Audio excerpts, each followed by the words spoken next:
സ്വാഭാവികമായും. അതിലൊന്ന് നല്ല ബന്ധങ്ങൾ ഉണ്ടാവുക എന്നുള്ളതാണ്. സമാധാനമായിട്ട് ഉറങ്ങാനും സമാധാനമായിട്ട് ഉണരാനും ചുറ്റും കുറച്ച് മനുഷ്യന്മാരുണ്ടാവുക എന്നുള്ളതാണ്.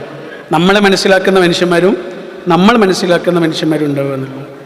എല്ലാത്തിനും ശേഷം കയറി ചെല്ലുന്ന നമ്മുടെ വീട് സമാധാനമുള്ളതാവുക എന്നുള്ളതാണ്. എൻ്റെ വീട്ടിൽ സമാധാനം ഇല്ലെങ്കിൽ എനിക്കിപ്പോൾ എങ്ങനെ സംസാരിക്കാൻ കഴിയുമോ? എൻ്റെ മനസ്സ് എവിടെയെങ്കിലും ആയിരിക്കും.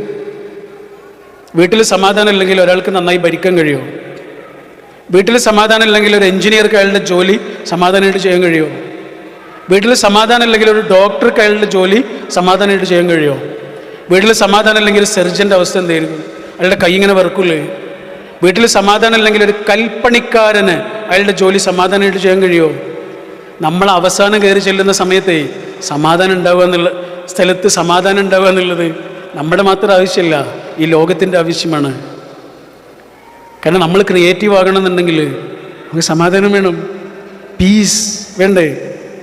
സമാധാനം ഇല്ലാത്തൊരു മനുഷ്യന് മരിച്ചു പോകാൻ ആഗ്രഹിക്കും. ഉറപ്പാ.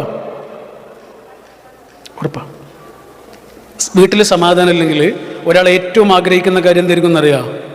മരിച്ചാൽ മതി എന്നൊന്ന് ആഗ്രഹിക്കും. ഉറപ്പാ. അപ്പം ജീവിക്കണമെങ്കിൽ എന്ത് വേണം? സമാധാനമുള്ള വീട് വേണം.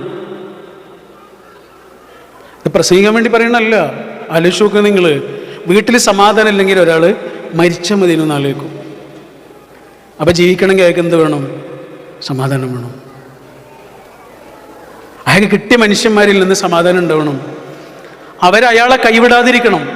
അതാണ് നേരത്തെ പറഞ്ഞില്ലേ,